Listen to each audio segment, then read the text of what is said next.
Good morning. I love museums, but my favorite part is the gift shop. I mean, I get to take home a little piece of the art that I saw that day.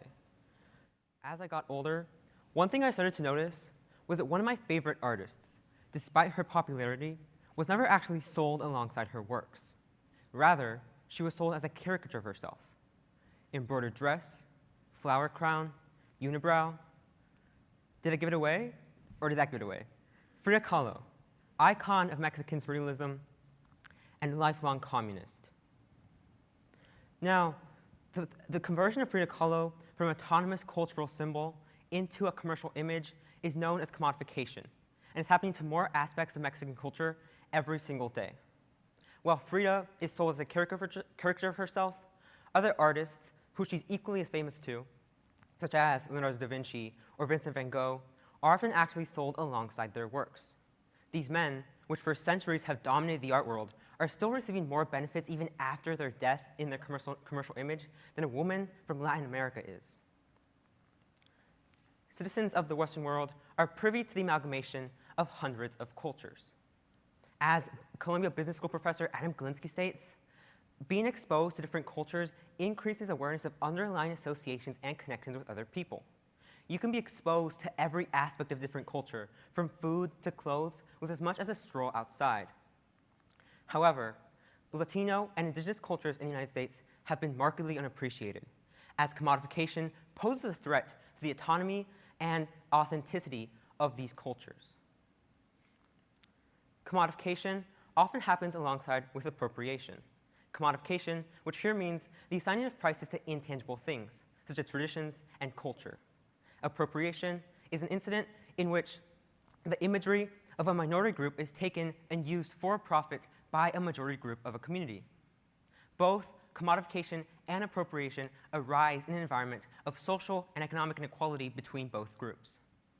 So what exactly is the necessity for respecting culture? I mean, it's an easier said than done situation. Nowadays, it seems like you can't tread without walking over something that's unique and cultural. But this is a flawed perspective. However, there's even more important ground which needs to be covered first. What exactly is the modern interpretation of culture? As Kate Rosher from the University of Puget Sound puts it, culture is presently valued for its ability to improve social, political, and economic problems. This is a move away from a more traditional view of culture, where its value was rooted in art, symbolic value, and skill. This shift towards the idea of culture as a resource is exemplified by the fact that culture is no longer seen, understood, or experienced as transcendent. And as Owe Ayani puts it, elements which were previously integrated into the fabric of society before the rise of capitalism are now increasingly subject to the laws of the marketplace. Commodification, in a sense, reduces the ability of artisans because it subjects them to the rules of a wider market. The genesis for this talk, and sort of the namesake for earlier drafts, is Frida Kahlo. Now, Frida is possibly one of the most famous artists in the world. She's up there with Van Gogh, Warhol, Da Vinci, but again, oftentimes these artists are actually sold alongside their works, while Frida is sold as a caricature of herself. When I said earlier that she's a caricature, I meant that figuratively and literally. You're more likely to see a t-shirt with a little Frida cartoon on it than you are to see one of her many artworks, which are often infused with the socially and politically concerned themes which she carried in life. Now, according to an interview with NPR, Beatriz Alvarado, spokeswoman for the Panama-based Frida Kahlo Corporation, which owns the rights to the Frida Kahlo brand, it's an honor to have a piece of Frida that can inspire you day to day, and that is why promotion of Frida items is so beneficial to society. But what exactly is being inspired when the representations of Frida do not connect with any of the inspiring things she actually stood for? What exactly is being promoted when a person whose life, dress, appearance, paintings, and beliefs were so politically and socially charged, and yet nothing that is promoted of her connects back to that? Now, the perfect example of this is the Mattel Shiro Barbie, which thinned her hips, lightened her eyes, and removed her iconic unibrow. The unibrow, which was an intentional rejection of society's beauty standards during the artist's lifetime. If an inaccurate representation is the best we can do to represent this important historical figure, then what exactly are we doing to other cultures? Now, commodification poses a threat to the unique, non-homogeneous cultures of the world because it removes their authenticity and the connection to the traditional aspects of that culture. Frida is an ancestor. However, these representations do not accurately portray what she represents and what she represented. For this reason, representations of Frida are contradictory. They have the ability to bring meaningful recognition to the artist, as well as bring awareness to the important political issues which she carried in her life. However, they instead alienate the community and remove the original meaning of these works of art, right? So that is why when I asked, what exactly is being inspired, the underlying theme for every Frida product is corporate greed. And the only thing being inspired is likely consumption. As of 2019, the Frida Kahlo Corporation, which owns the rights to the Frida Kahlo brand, is in the midst of a legal battle with small business owner and artist Nina Shope. Shope, who was selling Frida Kahlo dolls on Etsy, was hit with a cease and desist letter from the corporation for infringing on their copyright intellectual agreement. Shope took this issue to court, citing that the brand's control over the image expired in 2004, and they now only had control over the Frida Kahlo name. While this suit is still being settled, many discussions arise about the ability of a corporation to own a historical figure, as well as their intention to doing this with a female Hispanic artist. The value of art is its personal connection to the viewer, and the sense of community it can create from its messages. However, all of this is lost.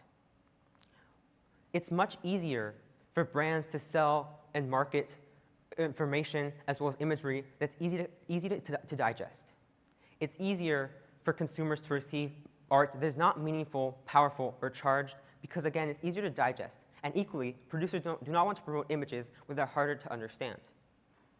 That is why artists like Leonardo da Vinci or Andy Warhol are promoted alongside their works, because they can be seen as embodying color, enthusiasm, science, intelligence, and positively stimulating mindsets, while an artist like Frida rather shows pain, struggle, and the issues of Latin American minorities and their fight for self-acceptance.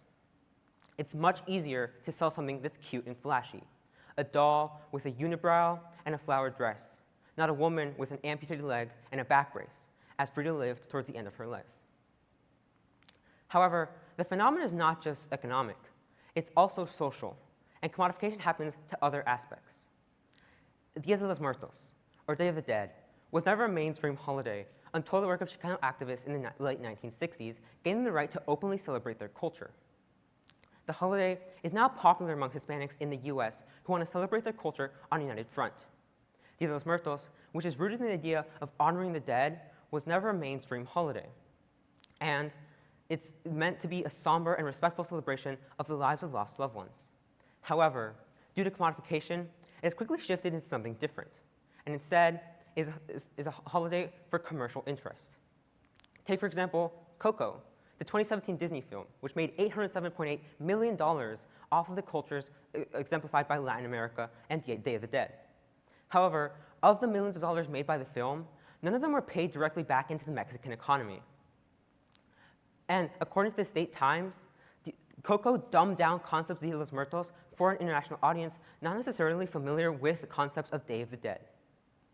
Now, because of inaccurate representations, Dia de los Muertos is suffering and is slowly becoming more commercial.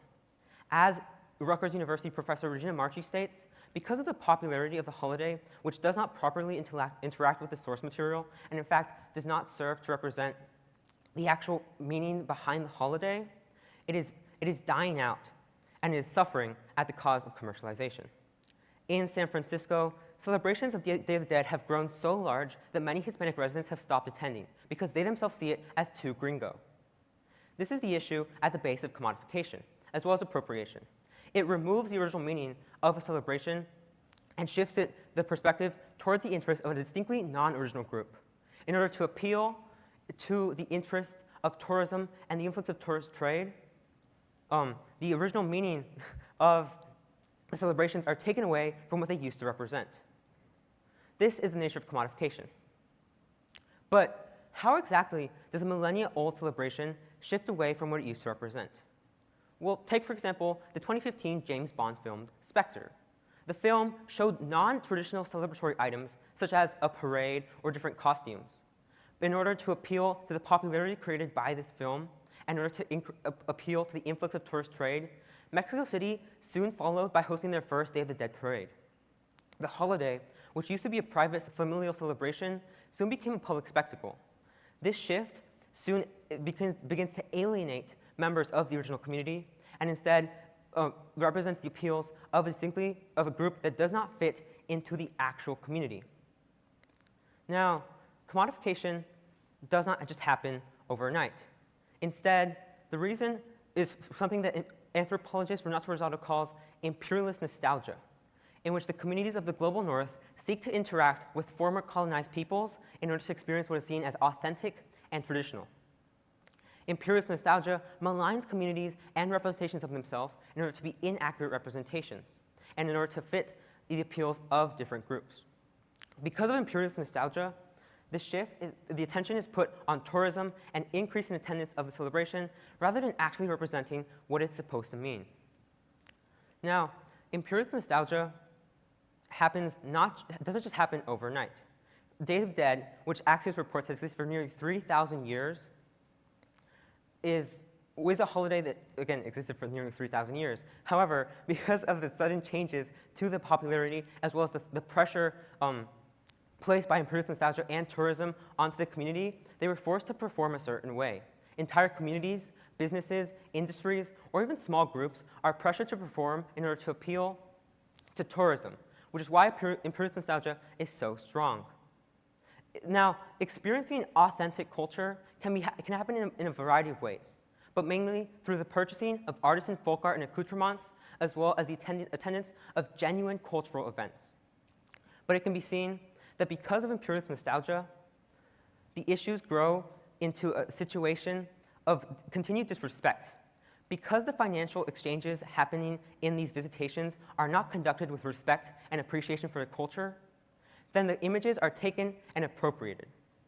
And the cycle simply continues to further on into further generations, which is why the issue needs to be addressed right here, right now. In order to find one's own culture, one must look at what is important.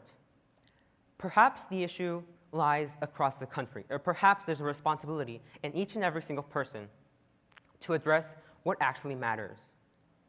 Further purchases and future interactions with minority communities should be done with respect and appreciation.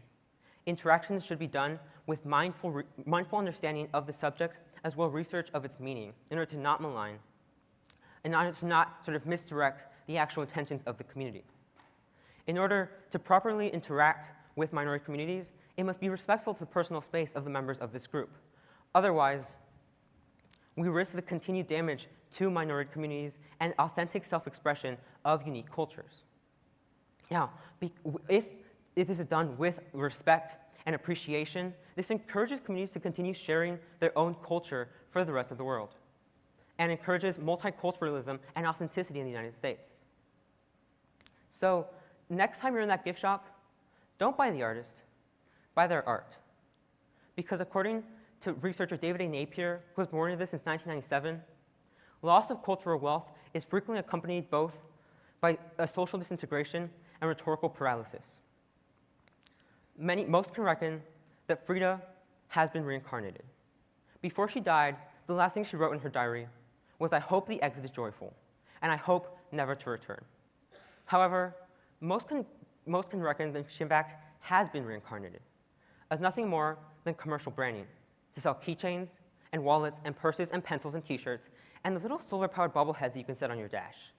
So the reason that Frida Kahlo, if only she could see that she in fact has been reincarnated as nothing more than commercial branding to sell cushions and bags.